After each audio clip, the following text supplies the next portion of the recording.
ওকে, এবার নিশ্চয় হচ্ছে, তাই না? জি স্যার। জি স্যার। আমাকে বললেন, আমি কিন্তু এই ব্যাপারগুলো খুব একটা এখনো সময় লাগতেছে আমার। যাই হোক, সো আমরা কথা বলছিলাম ফিনান্সিয়াল মার্কেটের ক্লাসিফিকেশন নিয়ে। তো আমরা বললাম দুইটা ক্লাসিফিকেশন অলরেডি শেষ করলাম। একটা হচ্ছে যে সিকিউরিটি গুলো কেনা বেচা হচ্ছে ওদের ম্যাচুরিটি কত। ম্যাচুরিটি 1 এর কম হলে এটা মানি মার্কেটে যাচ্ছে, ম্যাচুরিটি 1 এর বেশি হলে এটা যাচ্ছে হচ্ছে ক্যাপিটাল মার্কেটে। 2 নম্বর ইস্যু, টাকাটা পাচ্ছে কে? Is issuer getting the money or এটা জাস্ট একটা হাত বদল? যেই মার্কেটে সিকিউরিটি গুলা হাত বদল হচ্ছে ইনভেস্টর থেকে ইনভেস্টরের মাঝে, সেটাকে আমি বলছি সেকেন্ডারি মার্কেট। আর যেই মার্কেটে ইস্যুয়ার টাকাটা পাচ্ছে, হাত বদল হচ্ছে না, ওটাকে বলা হচ্ছে প্রাইমারি মার্কেট। আচ্ছা, এবার আসেন গুরুত্বপূর্ণ, যেটা হয়তো আপনাদের নতুন হবে, সেটা হচ্ছে টাকাটা কখন সেটেল করা হচ্ছে বা ট্রানজাকশনটা বেসিক্যালি সেটেল কখন করা হচ্ছে।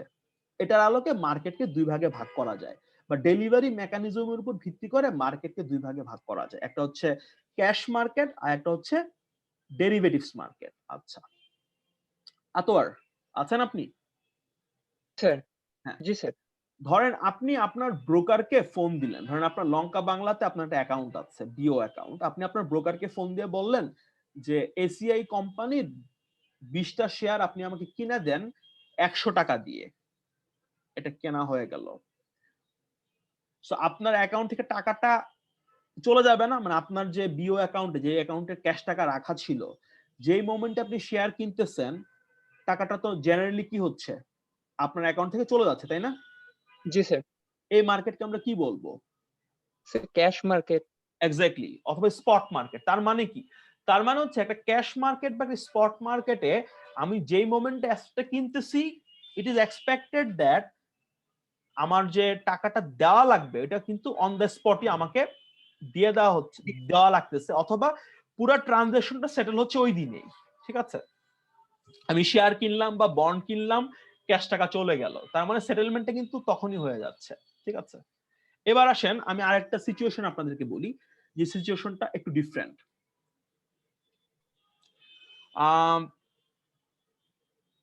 আপনারা তো আপনাদের মধ্যে রাজশাহী দিকে রাজশাহী থেকে আম এনে খাইছেন এই বছর বা আগের বছর? কেউ কি আছেন, মানে আপনি রাজশাহী থেকে আম আনছেন? জি স্যার, আমি আছি। জি স্যার। পারফেক্ট, ঠিক আছে। ধরেন আপনার একটা ফ্রেন্ড রাজশাহীতে থাকে আর আপনি ঢাকায় থাকেন। তো আপনি আপনার ফ্রেন্ডকে বললেন যে বন্ধু, আমের সময় আমের দাম কত হবে এটা তো আগে থেকে বলা যাচ্ছে না, তুমি একটা কাজ করো, তুমি আমাকে 100 কেজি আম প্রোভাইড করবা, দামটা হবে 50 টাকা কেজি, এবং দামটা আমি ধরো তোমাকে যখন তুমি প্রোভাইড করবা তখনই আমি তোমাকে দিয়ে দিব। এখনো কিন্তু ধরেন আম আসেও নাই, আপনি আমের মৌসুমের 3 মাস আগে আপনার বন্ধুর সাথে একটা কন্ট্রাক্ট করলেন, মৌখিক হতে পারে এটা। ওই কন্ট্রাক্ট অনুযায়ী আপনি 3 মাস পরে 100 কেজি আম কিনবেন, তাকে 50 টাকা দিবেন, এবং সে আপনাকে এটা পরিবহন খরচ সহ আপনার বাসায় পৌঁছায় দিবে। এই ট্রানজাকশনটা কি সেটেল হলো, নাকি এটা স্টিল একটা আনসেটেল ট্রানজাকশন? আনসেটেল। আনসেটেল। এটা সেটেল হবে 3 মাস পরে, কিন্তু আমি কিন্তু দাম কোয়ান্টিটি কিন্তু আগে থেকে ঠিক করে রাখছি। দেখেন, দাম এবং কোয়ান্টিটি ফিক্স আপ করা হচ্ছে আজকে, বাট ট্রানজাকশনটা সেটেল হচ্ছে 3 মাস পরে গিয়ে বা 6 মাস পরে গিয়ে। ডেরিভেটিভ মার্কেট নিয়ে আমরা অনেক বিস্তারিত আলোচনা করব, but for the time being জেনে নেন, সেটা হচ্ছে ডেরিভেটিভ মার্কেটে কোন একটা ট্রানজাকশন সেটেল কিন্তু ইমিডিয়েটলি হচ্ছে না, after a specific time period. যে আমের মার্কেটের যে এক্সাম্পলটা আমি দিলাম, যেটা কম বেশি হচ্ছে ফরওয়ার্ড কন্ট্রাক্ট, সো এই ফরওয়ার্ড কন্ট্রাক্টের এই যে সেটেলমেন্টটা, এটা হচ্ছে ধরেন স্যার 3 মাস পরে গিয়ে। Got it? সো একটা ক্যাশ বা স্পট মার্কেটে একটা ট্রানজাকশন সেটেল হচ্ছে immediately, on an immediate basis settled. আমি শেয়ার কিনতে বলছি আমার ব্রোকারকে, আমার ব্রোকার শেয়ারটা আমাকে কিনে দিল, এটা আমার অ্যাকাউন্টে দেখাচ্ছে এখনই বা 1-2 দিনের মধ্যে দেখাচ্ছে। ঠিক আছে, প্লাস আমার অ্যাকাউন্ট থেকে টাকাটা চলে যাচ্ছে, এটা চলে যাচ্ছে হচ্ছে অন্য একটা বিনিয়োগকারীর অ্যাকাউন্টে যে শেয়ারটা বিক্রি করলো। তার মানে যেই মোমেন্টে কেনা হচ্ছে ওই মোমেন্টে এটা settle. That's the definition of spot market, on the spot settle. ঠিক আছে, on the other hand derivative মার্কেটে কোয়ান্টিটি এবং প্রাইস ঠিক করা হচ্ছে আজকের দিনে কিন্তু এটা আলটিমেটলি ট্রানজাকশন সেটেল হচ্ছে at a later date. That's why it's known as I shouldn't say, but it's the example of a derivative market. ঠিক আছে, এবার আসেন 4 নাম্বার আমাদের পার্থক্য। কিভাবে মার্কেটকে স্ট্রাকচার করা হচ্ছে এটার আলোকেও মার্কেটকে আমরা দুই ভাগে ভাগ করতে পারি। It can be an organised exchange or it can be a OTC or over the counter market. ঠিক আছে, let's have an example. Dhaka stock এক্সচেঞ্জে আপনারা কখনো গিয়েছেন বা এটার আশেপাশে কখনো গিয়েছেন? Motijheel, have you been there anyone? Sir okay, so it's a centrally located place, তাই না? এটার একটা ফিজিক্যাল প্রেজেন্স আছে যে হ্যাঁ সবাই জানে যে হ্যাঁ মতিঝিলে শাপলা চৌধুরী থেকে কিছু দূর আগালে মেবি 300 মিটার পরে দেয়ার আর 2 or 3 বিল্ডিংস, এক দুইটা ওদের নিজস্ব কেনা, বাকিগুলা ভাড়া। এটা হচ্ছে ঢাকা স্টক মার্কেট। এখানে গেলে শেয়ার কেনা বেচা করা যায়। Same goes with Tokyo stock exchange, same goes with Bombay, same goes with NYSE new York stock exchange. ঠিক আছে, ফিজিক্যাল লোকেশন আছে। ওকে, এরকম যদি স্যার কোনো মার্কেট থাকে যেই মার্কেটে আপনাকে ফিজিক্যালি কোনো একটা প্লেসে যেতে হয় না, সকল ক্রেতা এবং বিক্রেতা বা ডিলার যারা আছে ওরা কম্পিউটারের স্ক্রিনে বসে থাকে, ওদের স্ক্রিনে শেয়ারের দাম, কেনার দামও লেখা থাকে, বিক্রি করার দামও লেখা থাকে, দেন কেনা বেচা হচ্ছে, ফিজিক্যাল কোনো লোকেশন নাই, বাট ট্রেড কিন্তু হচ্ছে, ট্রেড সেটেলও হচ্ছে। এটাকে আমরা বলি, কম বেশি আমরা বলি ওটিসি অথবা ওভার দ্য কাউন্টার মার্কেট। তার মানে কি? তার মানে হচ্ছে অর্গানাইজ মার্কেট যখন আমরা বলছি আমরা কিন্তু একটা ফিজিক্যাল লোকেশনের কথা বলছি। ঠিক আছে, অন দা আদার হ্যান্ড একটা ওটিসি মার্কেট যখন আমরা বলছি, একটা ওটিসি মার্কেটের কিন্তু কোনো ফিজিক্যাল লোকেশনের কোনো দরকার নাই। Trade is settle, trade is executed, but it doesn't need any physical location. So physical location আছে কি নাই এটার আলোকে বা এই ধরনের স্ট্রাকচারের আলোকে আমরা মার্কেটকে দুই ভাগে ভাগ করতে পারি। সো অর্গানাইজ এক্সচেঞ্জের এক্সাম্পল হতে পারে ঢাকা স্টক এক্সচেঞ্জ, আর ওটিসির হতে পারে Nasdaq, NASDAQ, NASDAQ। Nasdaq is example of N OTC. ঠিক আছে, যদিও যত সময় গড়াচ্ছে ওটিসি এবং অর্গানাইজ এক্সচেঞ্জের যে গ্যাপগুলা কিন্তু ব্লার হয়ে যাচ্ছে, এটা আমাদের একটু মাথায় রাখতে হবে। এনিওয়েজ, সো আমরা আমাদের আরেকটা বড় আলোচনা শেষ করলাম, আমি একটু রিক্যাপ করতে চাই। আলোচনাটা হচ্ছে এরকম, ফিনান্সিয়াল মার্কেট কয় ধরনের? অ্যান্সারটা হচ্ছে উই ক্যান সে, যতক্ষণ পর্যন্ত না আপনি আমাকে বলবেন ডাইমেনশন কোনটা। তার মানে কি, ফিনান্সিয়াল মার্কেটের ক্লাসিফিকেশনের পূর্ব শর্ত হচ্ছে আমাকে বলে দেওয়া যে কোন ডাইমেনশনে ভাগটা করতে হবে। আমরা 4টা ডাইমেনশন উপস্থাপন করলাম। ফার্স্ট ডাইমেনশন হচ্ছে যে সিকিউরিটি গুলা কেনা বেচা হচ্ছে ওদের মেয়াদ কত, 1 বছরের কম যদি হয় যে মার্কেটে এগুলা কেনা বেচা হবে সেটাকে বলা হচ্ছে মানি মার্কেট। 1 বছরের বেশি হলে যে মার্কেটে কেনা বেচা হয় সেই মার্কেটের নাম হচ্ছে ক্যাপিটাল মার্কেট। সিজনিং, অথবা আমি যদি খুব লেম্যানের ভাষায় বলি, who is getting the money, ওইটার অ্যাঙ্গেলে মার্কেটকে দুই ভাগে ভাগ করা যায়, primary market, secondary market. Primary মার্কেটে ইস্যুয়ার বা এন্টারপ্রেনার অথবা একটা venture, they are getting the money. Like Walton IPO তে আসলো 400 সামথিং এর জন্য, কোটি টাকার জন্য, মানুষজন ওয়ালটনের আইপিওর জন্য বিট করলো, ওয়ালটন টাকাটা নিয়ে চলে গেল। So it is eventually the entrepreneur or the firm or the issuer, they are getting the money. So যে মার্কেটে আইপিও শেয়ার কেনা বেচা হচ্ছে, that's the primary market. But ওয়ালটনের শেয়ার পরেও কেনা বেচা হচ্ছে, ক্রমাগত প্রতিদিন কেনা বেচা হচ্ছে। সো ওই কেনা বেচার জন্য কিন্তু ওয়ালটনের টাকা পাচ্ছে না, ওটা হচ্ছে সেকেন্ডারি মার্কেটের example. 3 number, cash market and derivative market. যেই মার্কেটে সেটেলমেন্ট গুলা ওই দিনে গিভেন টাইম ফ্রেমের মধ্যে হয়ে যাচ্ছে, generally that is cash market. On the other hand, in a derivative market, price and quantity is settle right now, but ultimately ট্রানজাকশনটা সেটেল হচ্ছে একটা লেটার ফেজ। আপনি প্রাইস কোয়ান্টিটি ঠিক করছেন আজকে, ট্রানজাকশন সেটেল করছেন পরে গিয়ে। And lastly, do your market is a physical location? If that is the question, এটার আলোকে মার্কেটকে দুই ভাগে ভাগ করা যেতে পারে। Markets which have a physical location, which has a physical existence, these are known as organized exchange. তার মানে কি, there can be some markets which are basically driven by electronic platforms, ওই মার্কেট গুলোকে আমরা বলছি OTC. DSE is an example of a organized exchange, and Nasdaq is a very good example of a OTC market. ঠিক আছে, is there any question regarding this classification? এই মাত্র যে টপিকটা পড়লাম, এখানে কোনো কোশ্চেন আছে আপনাদের? স্যার নাসডাক স্যার এটা কিভাবে কাজ করে স্যার এটা জানি না। আচ্ছা, নাসডাক এক্স্যাক্টলি কিভাবে কাজ করে এটা নিয়ে আমাদের বড় আলোচনা থাকবে। সো ফর দ্য টাইমিং জানেন যে it doesn't have a physical location, it is a order driven market, it is a dealer driven market. Just লেখা রাখেন dealer driven, I shouldn't say order driven. It's a dealer driven and code driven. Dealer and quotation. Dealer driven, code driven market. Just লেখা রাখেন পাশে, যখন আলোচনা হবে বড় আকারে আলোচনা হবে মনে থাকবে আমার, আমি আলোচনা করে দিব, সমস্যা নাই। ঠিক আছে, ফর দ্য টাইম বিং লেখা রাখেন যে নাসডাক এটা একটা ইলেকট্রনিক প্ল্যাটফর্মের উপর ভিত্তি করে ট্রেড হচ্ছে। এটার requirement, listing requirement comparatively relaxed, and it is a dealer driven market, it is a quotation driven market. ঠিক আছে, for the time being এগুলো লেখা রাখেন। Is there any more question? Okay, so let's come up with our last section for today. That's the okay, so আমাদের last topic আজকের, এটা আমি খুব শর্টকাটে পড়াবো কারণ হচ্ছে এগুলো নিয়ে বিস্তারিত আলোচনা আছে। এটা আমাদের ফর্মাল প্রথম ক্লাস, সো এগুলোর উপর আলাদা আলাদা বড় বড় ডিসকাশন আছে, বাট লেটস স্টার্ট। আমাদের আজকে 4 নাম্বার টপিক, সেটা হচ্ছে ফিনান্সিয়াল মার্কেটে যে সিকিউরিটি গুলা কেনা বেচা করা হয় এগুলা কয় ধরনের হতে পারে। কিছু ওভারল্যাপ হয় by the way, but financial মার্কেটে যে সিকিউরিটি গুলা ট্রেড হচ্ছে এগুলা কয় ধরনের?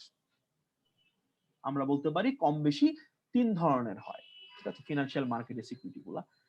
প্রথম সেটা হচ্ছে মানি মার্কেট সিকিউরিটি। তার মানে কি আতোয়ার, মানি মার্কেট বলতে আমরা কি বলেছিলাম মনে আছে আপনার? স্যার যে সকল মার্কেটে 1 বছর বা তার কম মেয়াদি ফাইন্যান্সিয়াল ইনস্ট্রুমেন্টস গুলো লেনদেন করা হয়। ফ্যান্টাস্টিক, সেটাকে আমরা বলছি মানি মার্কেট। তার মানে কি তার মানে মানি মার্কেট সিকিউরিটি মানে কি তাহলে? মানি মার্কেট সিকিউরিটি মেয়াদ তাহলে কতদিন? Less than 1 year। আচ্ছা, ট্রেজারি বিল এটা একটা money market instrument. Commercial paper এটা আরেকটা money market instrument. Repurchase agreement also known as repo, reverse repurchase agreement also known as reverse repo, এই সবগুলাকে আমরা বলতে পারি মানি মার্কেট ইনস্ট্রুমেন্ট। ঠিক আছে, ট্রেজারি বিলের মেয়াদ বাংলাদেশের ক্ষেত্রে 30 দিনের ট্রেজারি বিল আছে, 91 দিনের ট্রেজারি বিল আছে। আমি আমাদের বাংলাদেশের কথা বলছি। 182 দিনের জন্য আছে, 364 দিনের জন্য আছে। মানে বাংলাদেশ সরকার তার বাজেট ডেফিসিট দূর করার জন্য রেগুলার ভিত্তিতে ট্রেজারি বিল ইস্যু করে এবং বাংলাদেশের কমার্শিয়াল ব্যাংকগুলা ওই অকশনটাতে পার্টিসিপেট করে ট্রেজারি বিল কেনার জন্য। বর্তমানে আমি যতটুকু জানি বাংলাদেশে 4 ধরনের ট্রেজারি বিল আছে, 31 দিন বা 30 দিন, 91 দিন, 182 দিন এবং 364 দিনের জন্য আছে। খুব হালকা করে বলছি আমি। কমার্শিয়াল পেপার হচ্ছে ব্লু চিপ কোম্পানি, তার মানে কি ওয়েল স্টাবলিশ কোম্পানি, যাদের ফিনান্সিয়াল সলভেন্সি নিয়ে কোনো ডাউট নাই, এই টাইপের কোম্পানিগুলোকে বলি আমরা blue chip company. Blue chip কোম্পানিগুলা মাঝে মাঝে ব্যাংক থেকে লোন না নিয়ে কম সুদে লোন নেওয়ার জন্য নিজেদের নামে কমার্শিয়াল পেপার ইস্যু করতে পারে। তার মানে একটা কোম্পানি, প্রাইভেট কোম্পানি যখন ব্যাংকের দ্বারস্থ না হয়ে তার রেপুটেশনকে পুঁজি করে কম সুদে লোন নেওয়ার জন্য কোন একটা ডেট ইনস্ট্রুমেন্ট 1 বছরের কম মেয়াদি ইস্যু করে, that is known as commercial paper. As far age I know, commercial পেপারের সর্বোচ্চ ম্যাচুরিটি আইন দ্বারা ফিক্স করা আছে, এন্ড এটা হচ্ছে 9 মাস। কমার্শিয়াল পেপার হাইয়েস্ট হয় 270 দিনের ম্যাচুরিটির জন্য, বাট পৃথিবীর বিভিন্ন দেশে রেগুলেটর চাইলে আরো বেশিও হতে পারে। ঠিক আছে, সো কমার্শিয়াল পেপারের মেয়াদ যেহেতু জেনারেলি 9 মাস বা 9 মাসের কম হয়, এটা একটা মানি মার্কেট সিকিউরিটির মধ্যে পড়ে যায়। ঠিক আছে, এর পাশাপাশি প্রায়ই হচ্ছে আপনার, by the way, can someone tell me what is a CRR? CRR sir cash reserve ratio. Perfect. So Bangladesh এবং পৃথিবীর অলমোস্ট সব জায়গায় সেন্ট্রাল ব্যাংকাররা তারা চায় যে কমার্শিয়াল ব্যাংক যাতে লিকুইডিটি ক্রাইসিসে না পড়ে, এই জন্য তাদেরকে বলে যে তুমি তোমার সব অ্যাসেট গুলাকে লোন দিতে পারবা না, তোমাদেরকে কিছু অ্যাসেট তরল আকারে রাখতে হবে, এই হচ্ছে লিস্ট, এই অ্যাসেটের মধ্যেই তোমাকে রাখতে হবে কম বেশি। তো 2 ধরনের রেশিও মেনটেন করতে হয় বাংলাদেশেও, এবং প্রতি 14 দিন পরে পরে সেন্ট্রাল ব্যাংকের কাছে রিপোর্ট পাঠাতে হয় যে this is our CRR and this is our SLR. অনেক সময় এরকম হতে পারে একটা ব্যাংক যে পরিমাণে লিকুইড অ্যাসেট রাখলে তার সিআরআর রিকোয়ারমেন্ট ফুলফিল হচ্ছে বা এসএলআর রিকোয়ারমেন্ট ফুলফিল হচ্ছে অর কম আছে, অন দা আদার হ্যান্ড অন্য একটা কমার্শিয়াল ব্যাংকের বেশি আছে, তাহলে তারা কি করবে? একজন আরেকজনকে কি করবে? একজন আরেকজনকে লোন দিবে, আরেকজন হচ্ছে লোন নিবে। ঠিক আছে? তো এই যে এবং মোস্ট ইম্পর্টেন্টলি এই যে এগ্রিমেন্ট গুলা, এই যে পেপার গুলা, যেগুলাকে আমেরিকায় বলা হচ্ছে ফেডারেল ফান্ড, আমেরিকাটার নাম হচ্ছে ফেডারেল ফান্ড মার্কেট, বাংলাদেশে আমরা বলছি কল মানি মার্কেট। ঠিক আছে? So federal fund market, call money মার্কেটের যে ইনস্ট্রুমেন্ট গুলার মেয়াদ খুব অল্প সময়ের জন্য হয় এবং এই লোন গুলা বেসিক্যালি 1 থেকে 7 দিনের জন্য হয়ে থাকে। মানে আপনার সিআরআর রিকোয়ারমেন্ট ফুলফিল করার জন্য আপনি লোন নিচ্ছেন, এটাও কিন্তু হাত বদল হচ্ছে। ঠিক আছে? এবং এটার মেয়াদ নরমালি 7 দিনের বেশি হয় না। ঠিক আছে? তো এই যে মার্কেটটা, এটাও কিন্তু মানি মার্কেটের মধ্যেই পড়ে যাবে। ঠিক আছে? সো বাই দ্য ওয়ে আরেকটা জিনিস বলা উচিত আমার, আমি যখন এভাবে বলছি মানি মার্কেট, ক্যাপিটাল মার্কেট, আপনাকে এটাও মাথায় রাখতে হবে যত সময় যাচ্ছে এই যে পার্থক্যগুলো, মানি মার্কেট মানে হচ্ছে 1 বছরের কম আর ক্যাপিটাল মার্কেট মানে হচ্ছে 1 বছরের বেশি, 1 বছরটা কিন্তু অনেক আরবিটারি বাই দ্য ওয়ে। ঠিক আছে? এটা আমরা যারা ফাইন্যান্সের প্র্যাকটিশনার, আমরা আমাদের সুবিধার জন্যই 1 বছরের একটা হাইপোথেটিক্যাল একটা বার বানাইছি। 1 বছরের কম হলে মানিতে যাচ্ছে, 1 বছরের বেশি হলে ক্যাপিটালে যাচ্ছে।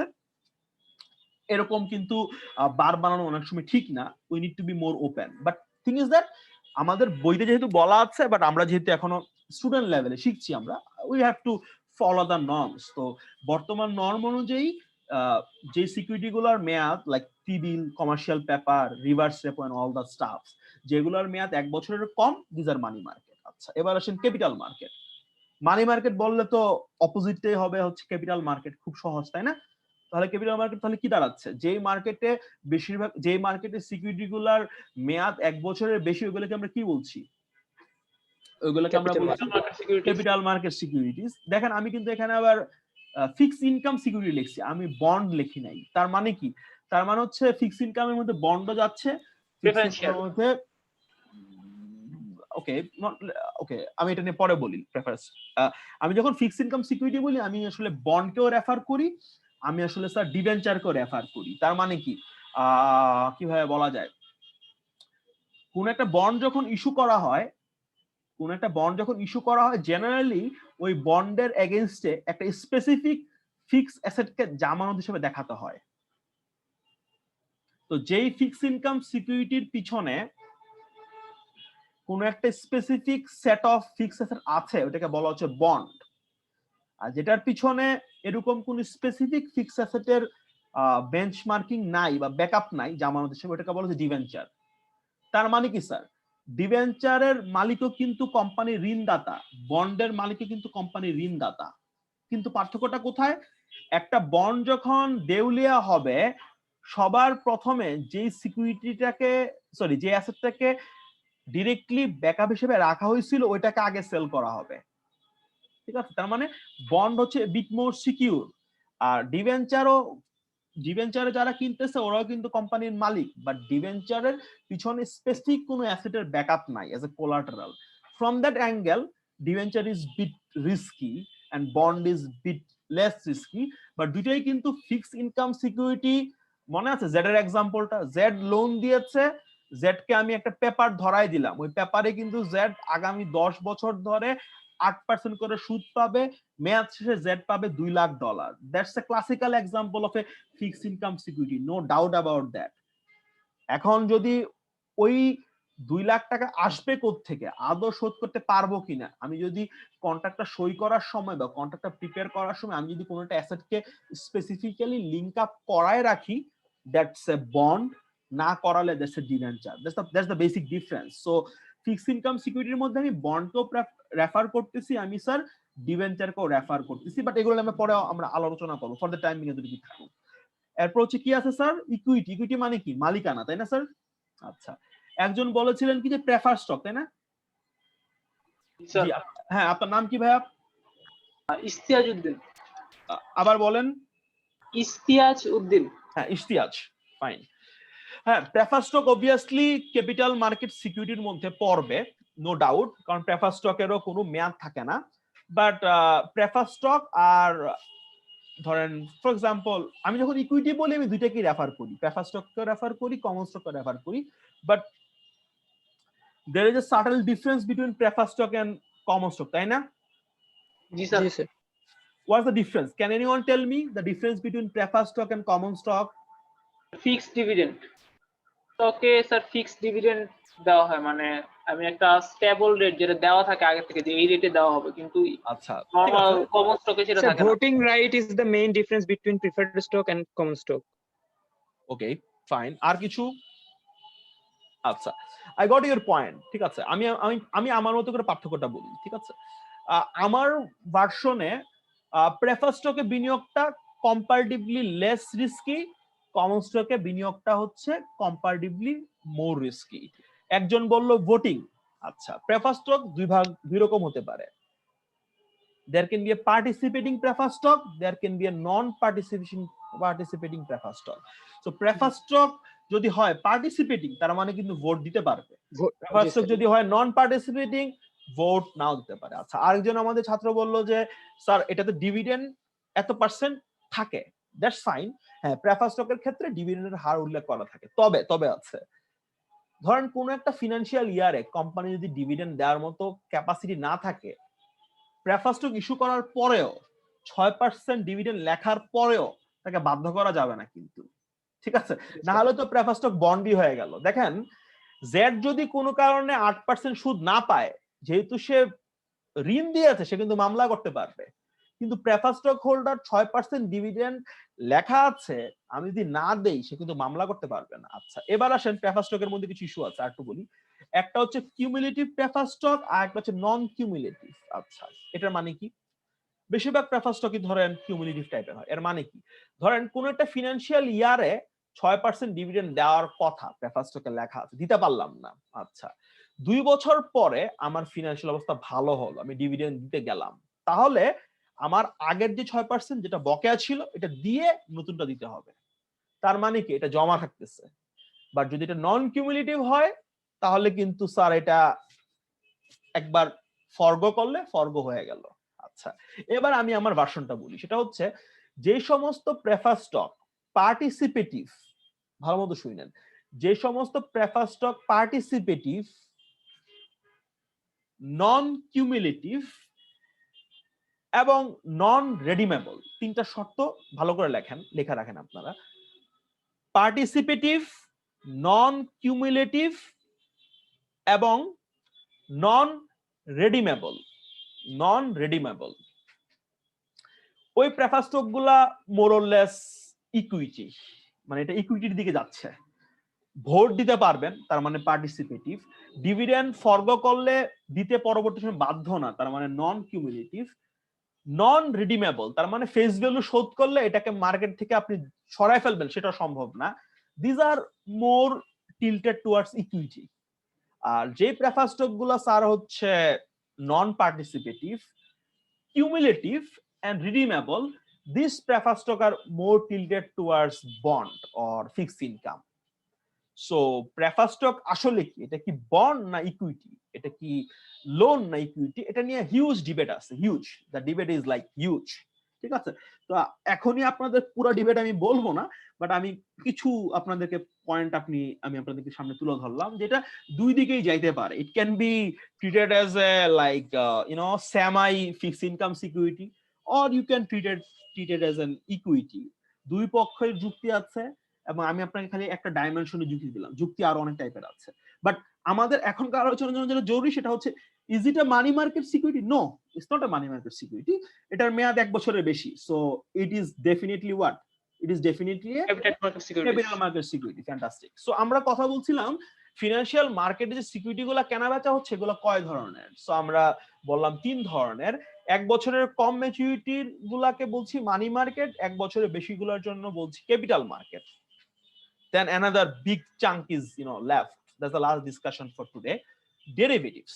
What is a derivative? Okay, we have a course by the way in MBA on derivatives. So what is a derivatives? How can I give you an example? Okay,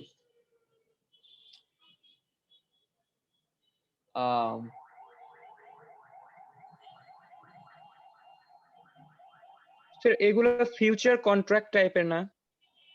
that's true, it's a future contract. না, আমি একটা student খুঁজতেছি যার সাথে কথা বলতে পারবো। মানে জাহিদ হাসান কে আছেন? Are you connected Zahid Hasan? Zahid Hasan, are you দেয়ার?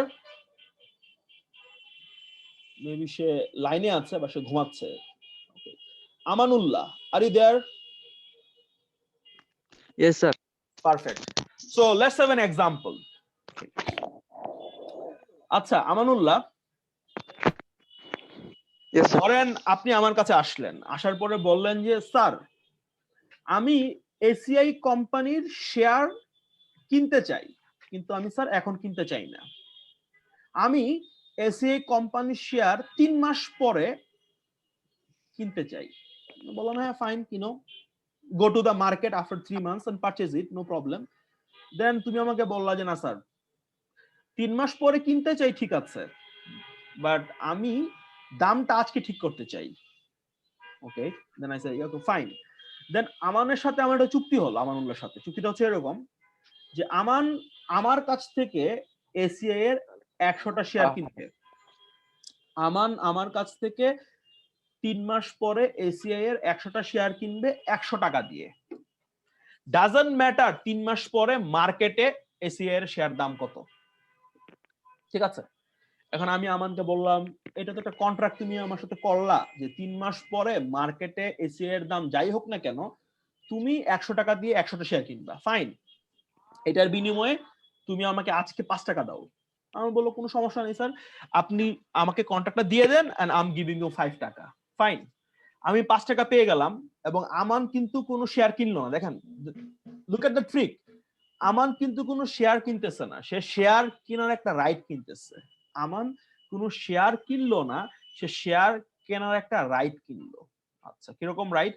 এই রাইট ইউজ করে 3 মাস পরে সে চাইলে এসিআই এর 100টা শেয়ার কিনতে পারবে 100 টাকা দিয়ে। আচ্ছা, এবার আসেন 3 মাস হয়ে গেল, ধরেন মার্কেটে শেয়ারের দাম 200 টাকা। Aman, are you with me? Yes, sir. Fine. 3 মাস পরে মার্কেটে এসিআই এর শেয়ারের দাম 200 টাকা, আর তোমার সাথে আমার যে চুক্তি হয়েছে ওইখানে তুমি কিনতে পারবা কত টাকা? 100 টাকায়। তুমি কি চুক্তিটা ইউজ করবা নাকি তুমি মার্কেট থেকে শেয়ারটা কিনবা? Sir, in this situation, চুক্তিটাকে ইউজ করতে হবে। Perfect, fantastic. দেখেন চুক্তিতে লেখা আছে শেয়ার কিনতে পারবে কত টাকা দিয়ে? 100 টাকা দিয়ে। 3 মাস পরে মার্কেটের দাম হলো 200 টাকা। সো আমি তো আমার কন্ট্রাক্টটাই ইউজ করবো, তাই না? যে কন্ট্রাক্ট আমাকে সুযোগ দিচ্ছে বাজার মূল্য থেকে অলমোস্ট হাফ দামে একটা অ্যাসেট কিনার, I should use that contract. Yes, sir. আচ্ছা, এটার জন্য তোমার খরচ কত হলো আজকে? 5 টাকা ধরো। তার মানে 5 টাকা খরচ করে তুমি একটা অপরচুনিটি কিনতেছো। তুমি কি কিনতেছো জানো? এটার নাম হচ্ছে opportunity. You are buying an opportunity, you are buying a right, অধিকার কিনছো। ওই অধিকারটা তোমাকে সুযোগ দিচ্ছে 3 মাস পরে একটা 200 টাকার অ্যাসেট 100 টাকা কিনার। আচ্ছা, উল্টা হইতে পারে না স্যার? আমান ধরো এরকম হইলো 3 মাস পরে শেয়ারের দাম 50 টাকা মার্কেটে, তুমি কি কন্ট্রাক্টটা ইউজ করবা? So যদি আমি শেয়ার ক্রয় করি তাহলে 100 টাকায় কিনতে হবে। হ্যাঁ, কিন্তু মার্কেটে এটার দাম 50 টাকা আছে, তুমি কি কন্ট্রাক্টটা ইউজ করে কিনবা নাকি তুমি মার্কেট থেকে কিনবা? তখন আমি মার্কেট থেকে কিনবো, আমি কন্ট্রাক্ট ইউজ করবো না। পারফেক্ট। তার মানে দেখেন 3 মাস পরে এটা কিন্তু আমানের একটা অপরচুনিটি। আমান যদি চায় এই চুক্তি ইউজ করতেও পারে, দেন ইটস ভ্যালুয়েবল। আমান যদি চায় সে চুক্তি ইউজ নাও করতে পারে, then it's a worthless contract. Are you getting my point? Perspective ধরতে পারতেছেন? 5 Yes, টাকার sir. বিনিময়ে আমান এমন একটা কন্ট্রাক্ট ক্রিয়েট করলো যে কন্ট্রাক্ট অনুযায়ী সে চাইলে বাজার মূল্য থেকে বেশি হলে কম দামে কিনতে পারে, আর বাজার মূল্য যদি কম থাকে তাহলে তো ইউজ করার দরকার নাই। So he is basically buying a right. এইমাত্র আমি যে এক্সাম্পলটা দিলাম স্যার, এটা হচ্ছে অপশনস, ঠিক আছে? এইমাত্র আমি যে ডেরিভেটিভের এক্সাম্পলটা দিলাম, এটাকে আমরা বলি অপশন। তার মানে কি sir? Option gives the buyer, options give the buyer a right to buy or sell an asset at a fixed price, at a fixed quantity, at a fixed time. কোনো একটা নির্ধারিত দামে কোনো একটা নির্ধারিত পরিমাণ ফাইন্যান্সিয়াল অ্যাসেট কেনা বা বিক্রি করার রাইট যে চুক্তি দিয়ে পাওয়া যায় ওটাকে বলা হচ্ছে অপশন। আমি এটাকে বিস্তারিত নিলাম না, বিকজ এগুলো নিয়ে আমরা পরে আরো অনেক আলোচনা করব, সো লাইক এখনই আর ডিটেলে যাওয়ার দরকার নেই। বাট তার মানে কি, তার মানে হচ্ছে কোনো একটা অ্যাসেট কেনা হলো না, কিন্তু অ্যাসেট কেনার রাইট কেনা হলো, এটাকে বলা হচ্ছে অপশন। আর এই মাত্র যে এক্সাম্পলটা দেওয়া হলো আমানের ক্ষেত্রে, এটাকে বলা হচ্ছে কল অপশন। ঠিক আছে, অপশন অনেক টাইপের হতে পারে, আমি জাস্ট একটা কল অপশন এক্সাম্পল দিলাম। ঠিক আছে, তো দেখেন এই যে অপশনটা হইলো বা ফিউচার যদি থাকতো, এগুলা কিন্তু না আমরা মানি মার্কেটে ফেলতে পারতেছি, না আমরা ফেলতে পারতেছি আসলে ক্যাপিটাল মার্কেটে। যদিও আমি বললাম যে হ্যাঁ 3 মাস মেয়াদ, ওই চিন্তা করলে it's a money market instrument. But দেখেন মানি মার্কেট ইনস্ট্রুমেন্টে কি ইস্যুয়ার এবং ইনভেস্টরের ব্যাপার স্যাপার আছে না স্যার? সরকার যখন ট্রেজারি বিল ইস্যু করে, হু গেটস দ্য মানি? সরকার যখন ট্রেজারি বিল ইস্যু করে টাকাটা কে পাচ্ছে? সরকার পাচ্ছে। ফ্যান্টাস্টিক। ওয়ালটন যখন শেয়ার ইস্যু করে ক্যাপিটাল মার্কেটে, হু ইজ গেটিং দ্য মানি? ওয়ালটন পাচ্ছে। ওয়ালটন টাকাটা পাচ্ছে।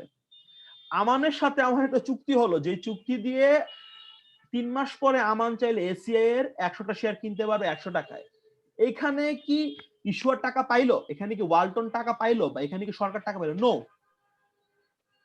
সো এখানে আসলে কেউ টাকা পয়সা পাইলো না। It's basically a derivative contract. So the basic difference between capital market security and money market security and derivative is that in a money market and capital market security, in the primary market, there is a primary market. ওই primary মার্কেটে কিন্তু ইস্যুয়ার টাকাটা পাচ্ছে। Derivative মার্কেটের সাথে কিন্তু deficit এবং surplus ইউনিটের কানেকশনের কোনো ব্যাপার স্যাপার নাই। ডেরিভেটিভ শুধু তাহলে কি কাজে ইউজ করে? ডেরিভেটিভ 3টা বেসিক কাজ করে। একটা হচ্ছে ডেরিভেটিভের মাধ্যমে আমরা স্পেকুলেশন করি, ডেরিভেটিভের মাধ্যমে আমরা আরবিট্রাজ করি, ডেরিভেটিভের মাধ্যমে আমরা হেজ করি। 3টা কাজ করি, হেজিং করি, স্পেকুলেশন করি এবং আরবিট্রাজ করি। বাট এগুলো এখন লিখতে হবে তা না, এগুলো বিস্তারিত আলোচনা হবে। ডেরিভেটিভের মাধ্যমে 3টা কাজ করা হয়, স্পেকুলেট করা হয়, আরবিট্রাজ করা হয় এবং হচ্ছে হেজ করা হয়। That's the purpose derivative serves. But এটা আমরা এখানে কেন আলোচনা করলাম? Because in a money market security or in a capital market security, there is a primary market window. There is a primary market window, je window madhyome issuer is getting the money. But in a derivative market, there is no such primary market window. Primary market window kono byapar shapari nai. That's the basic difference between derivative and those two other market securities. Got it? So আমি আলোচনাটাকে এখন wrap up করতে চাই। Security কয় ধরনের হতে পারে? ঠিক আছে, আমরা বললাম স্যার সিকিউরিটি 3 ধরনের, money market, capital market, derivatives. In a money market security মেয়াদকাল 1 বছরের কম, for a capital market security মেয়াদকাল 1 বছরের বেশি হতে পারে। In a derivative security there is no primary market window, তার মানে that's not the channel through which money flows from the deficit to surplus unit of the economy or surplus to deficit unit of the economy. There is no such window. So derivative একটা specific market যেটার 3টে specific কাজ আছে. It can be used either for risk management purpose, that's called hedging. It can be used for taking extra risks, that is known as like speculation, and that is kind of a risk neutralization strategy, also known as arbitrage. Is there any question? Yes, sir. I have a question. Yep. What's your name, sir? Sir, Amanullah. Fantastic. বলেন আমানুল্লাহ, কি question? Sir call মানি মার্কেটটা আসলে আমি clearly বুঝতে পারিনি। আচ্ছা, আমি যেটা ব্যাখ্যা দিছিলাম সেটা হচ্ছে সিএসআরবি স্যার একটা ব্যাখ্যা দিয়েছিলেন। বাংলাদেশে 50টার মতো কমার্শিয়াল ব্যাংক আছে। প্রতি 14 দিন পরে পরে আমাদের ব্যাংকগুলোকে রিপোর্ট করতে হয় যে তাদের সিআরআর এবং এসএলআর রিকোয়ারমেন্টটা ফুলফিল তারা করতে পারলো কিনা।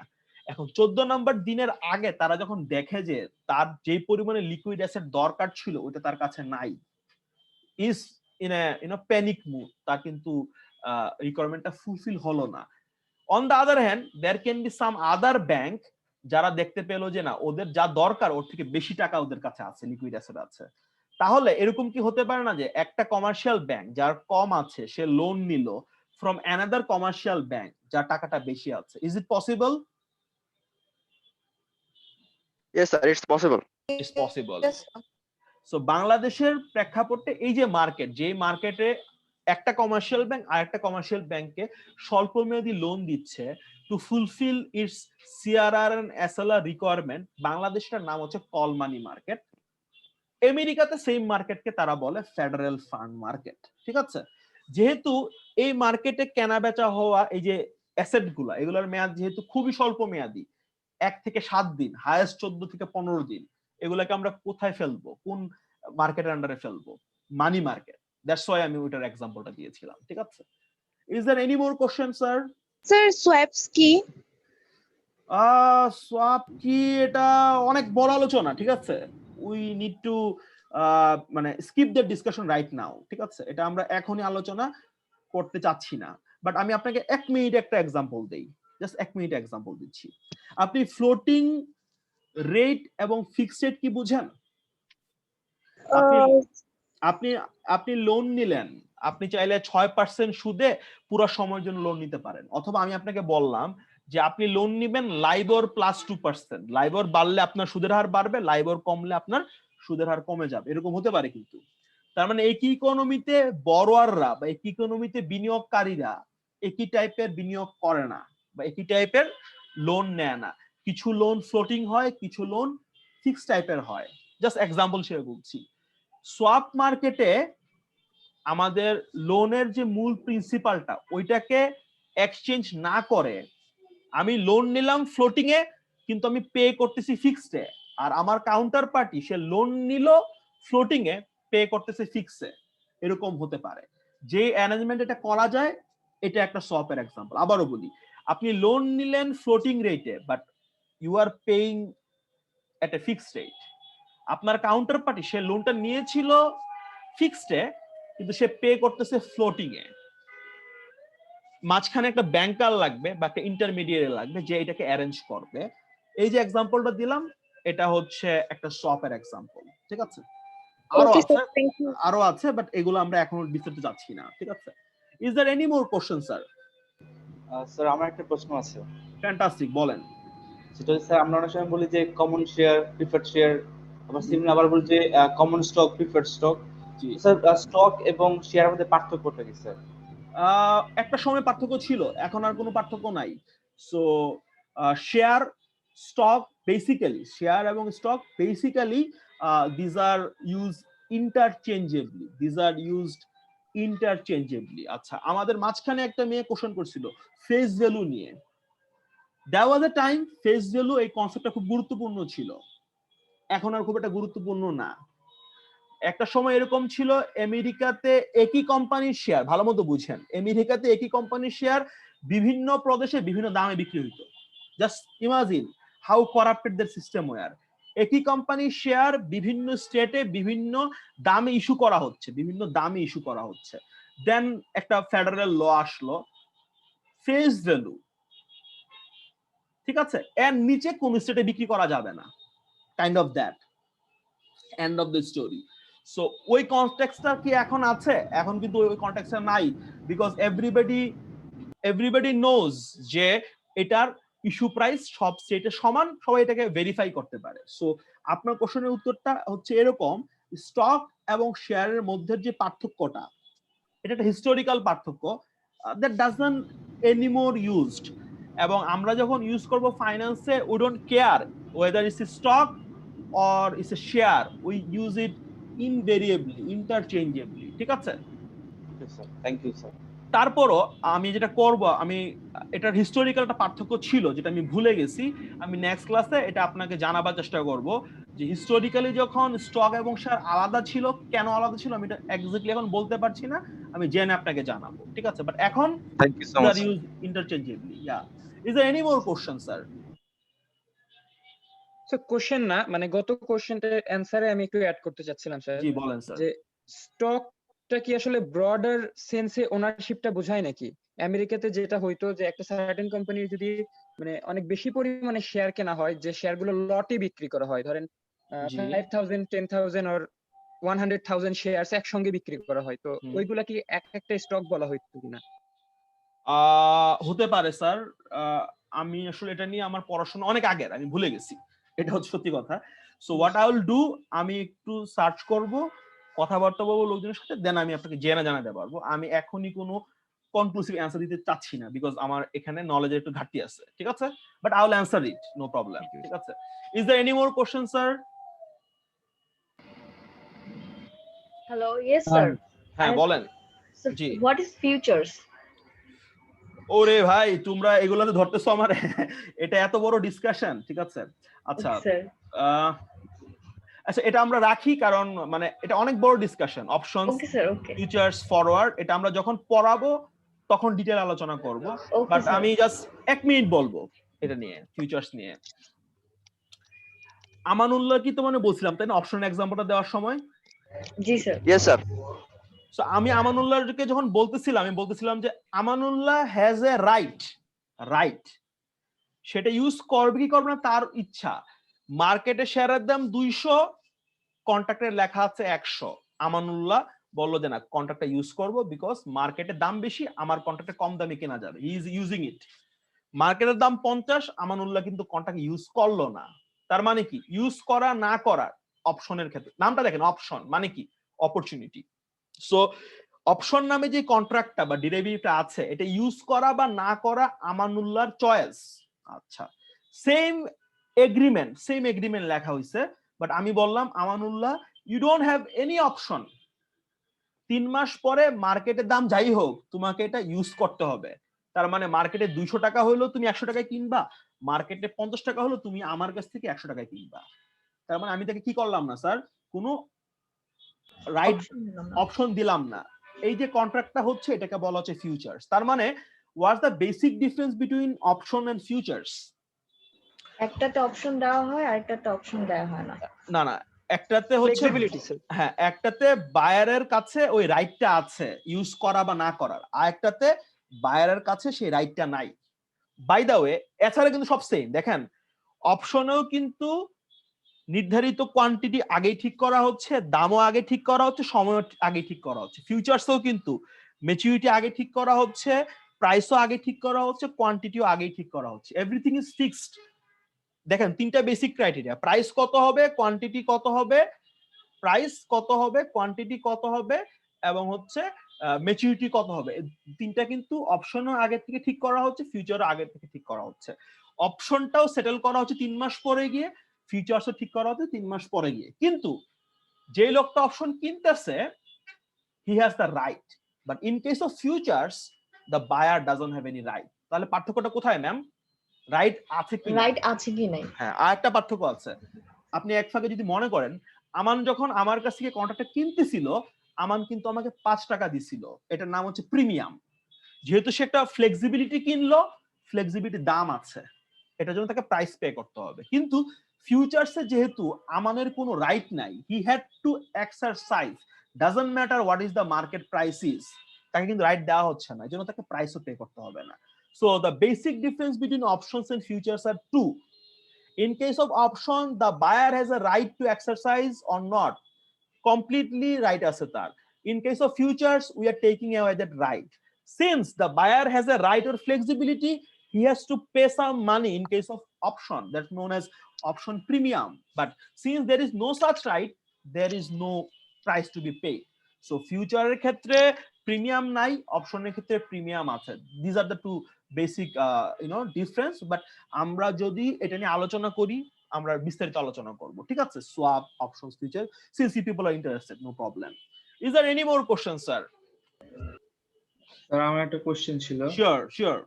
আচ্ছা স্যার, ডেরিভেটিভ মার্কেটটা আসলে আমাদের প্রয়োজন হলো কিসের জন্য? মানি মার্কেট, ক্যাপিটাল মার্কেট দিয়ে তো হতো। Extra derivative market. Okay, that's more of a philosophical question, but let me give you just আমি আপনাকে একটা হালকা এক্সাম্পল দিব। মানে এটা এমন না যে আপনার পুরো কোশ্চেনের অ্যান্সারটা ফুলফিল করবে, but that will give you a sense. ধরেন, আপনার নাম কি ভাইয়া? By the way, you made a very good question, you ask a very good question. What's your name? Sajjad. Okay, তো সাজ্জাদের কোশ্চেন হচ্ছে why we need a derivative market, very relevant question. Okay, so ধরেন সাজ্জাদ, আপনি একটা কোম্পানির share কিনলেন, ধরেন এটা এসিআই কোম্পানির শেয়ার। ধরেন আপনার কোম্পানির শেয়ারের দাম হচ্ছে 20 টাকা, ঠিক আছে? জি স্যার। আপনি আশা করতেছেন দামটা বাড়বে। আমরা যখন কোনো কিছু কিনি আমরা কেন কিনি? দাম বাড়বে এটা আশা করি যে কিনি, তাই না? Yes, sir. আচ্ছা, এরকম কি হতে পারে না যে দাম কমতেও পারে? জি স্যার। ওকে, ফাইন, ভেরি গুড। আচ্ছা, এবার আলামিনের মতো আপনার সাথে আমি একটা চুক্তি করতেছি, বা আপনি আমার সাথে চুক্তি করতেছেন। সাজ্জাদ আমার সাথে একটা কন্ট্রাক্ট করলো। কন্ট্রাক্টটা শুনেন, ইন্টারেস্টিং। কন্ট্রাক্টটা হচ্ছে সাজ্জাদ চাইলে 3 মাস পরে 100 টাকাতে তার 52টা শেয়ার এসিআই এর আমার কাছে বিক্রি করতে পারবে 20 টাকায়। আবার শুনেন, আগামী 3 মাস পরে সাজ্জাদ চাইলে তার 32টা এসিআই কোম্পানির শেয়ার আমার কাছে 20 টাকায় সেল করতে পারবে। ডাজন্ট ম্যাটার শেয়ারের দাম কত। আচ্ছা, শেয়ারের দাম বেড়ে গেল, সাজ্জাদ শেয়ারের দাম 40 টাকা 3 মাস পরে, তুমি কি কন্ট্রাক্টটা ব্যবহার করবা? আমি তো মানে হচ্ছে বিক্রি তুমি এখন বিক্রি করতেছো। বিক্রি করার সময় আমরা কি করি? কম দামে বিক্রি করতে চাই না বেশি দামে বিক্রি করতে চাই? বেশি দামে বিক্রি করতে চাই। তো মার্কেটে বিক্রি করলে দাম পাবা 40 টাকা, আর আমার কাছে বিক্রি করলে দাম পাবা 20 টাকা। তুমি চুক্তি সই করছো, তুমি কি মার্কেটে বিক্রি করবা না আমার কাছে বিক্রি করবা? মার্কেটে বিক্রি করব। ফ্যান্টাস্টিক। উল্টা হইলো, দাম হয়ে গেল 60 টাকা 3 মাস পরে, শেয়ারের দাম মাত্র 60 টাকা, কিন্তু তুমি যে চুক্তিটা করছিলা এটা অনুযায়ী তুমি আমার কাছে বিক্রি করতে পারবা 20 টাকায়। জি স্যার। ইউজ করবা এটা? জি স্যার, করব। আচ্ছা, তার মানে কি, এটা এগেইন এটা কিন্তু অপশন। আলামিনের যেটা অপশন ছিল ওটার নাম হচ্ছে কল অপশন, তোমার সাথে আমি যে চুক্তিটা করলাম এটার নাম হচ্ছে পুট অপশন। পুট অপশন কি ভালো? Is it good for you? মানে হচ্ছে যখন তার দাম হচ্ছে তখন did that help you in making money? Yes sir. Yeah, it helped you. দেখেন, যখন শেয়ারের দাম বাড়তেছে সাজ্জাদ কিন্তু ইউজ করতেছে না এটা, বাট দাম কমে গেলে মার্কেটের দাম 60 টাকা, সে আমার কাছে বিক্রি করছে 20 টাকায়, সে কিনছিল 20 টাকায়, তার কি কোনো লস হয়েছে? কোনো লস নাই। আর এই চুক্তি করার জন্য তাকে আমার ধরেন 1 টাকা দেওয়া লাগছে। তার মানে কি, মাত্র 1 টাকা খরচ করে, ভালো মতো বুঝেন, মাত্র 1 টাকা খরচ করে সাজ্জাদ এমন একটা ইউনিক পজিশন ক্রিয়েট করলো যে পজিশনে তার শেয়ারের দাম মার্কেটে যাই হোক না কেন 20 টাকা নিচে নামবে না। Do you think this thing has a value? That contract has a value? I feel that it has lots of value. তোমার কি মনে হয় সাজ্জাদ, ভ্যালুয়েবল না এটা? জি স্যার, অনেক valuable. Your upside potential is totally open. শেয়ারের দাম যত বাড়ুক তুমি you are making money. You don't need to use that contract. But whenever your price is dropping, you can sell it at 20 টাকা. So the maximum loss you can have using this arrangement is only 1 টাকা. সর্বোচ্চ loss তোমার মাত্র 1 টাকা, যেটা হচ্ছে শুরুতে তুমি পে করতেছো। তো 1 টাকা খরচ করে তুমি যদি তোমার এত বড় একটা রিস্ককে মিটিগেট করতে পারো, don't you think it's important for an economy to have? It's very important. So derivative, এই যে মার্কেটটা, that market was develop in late 1970s, 70-এর দিকে এটা আসছে। দুইজন লোক ছিল, ইনফ্যাক্ট তিনজন লোক, Black, Fisher Black, Merton and Scholes. তারা অঙ্ক করে দেখাইলো কিভাবে এটার প্রাইসিং করা যায়, মানে একটা ডেরিভেটিভের দাম কিভাবে বের করা যায়, এটা তার একটা প্রাইসিং মেকানিজম বের করলো। ঠিক আছে, এটার পপুলার নাম হচ্ছে ব্ল্যাক শোলস মডেল, তোমরা হয়তো কোনো সময় পড়বা। So black Scholz model use করে অপশনের প্রাইসিং করা হয়, ব্ল্যাক শোল মডেল ইউজ করে ডিফারেন্ট টাইপের অপশনের প্রাইসিং করা হয়। সো যখন থেকে ব্ল্যাক শোল এরকম একটা প্রাইসিং মেকানিজম ইউজ করা শুরু করলো বা আবিষ্কার করলো, and it became very popular, then আমেরিকাতে সর্বপ্রথম derivative markets was introduce. And by the way, আমি সাজ্জাদের সাথে যে এক্সাম্পলটা দিলাম, এখানে ডেরিভেটিভ দিয়ে আমরা কি করতেছি? রিস্ক কমাচ্ছি, তাই না? জি স্যার। রিস্ক কমানোর ফাইন্যান্সের নাম হচ্ছে হেজিং করা। So derivative market was basically launched as a hedging tool.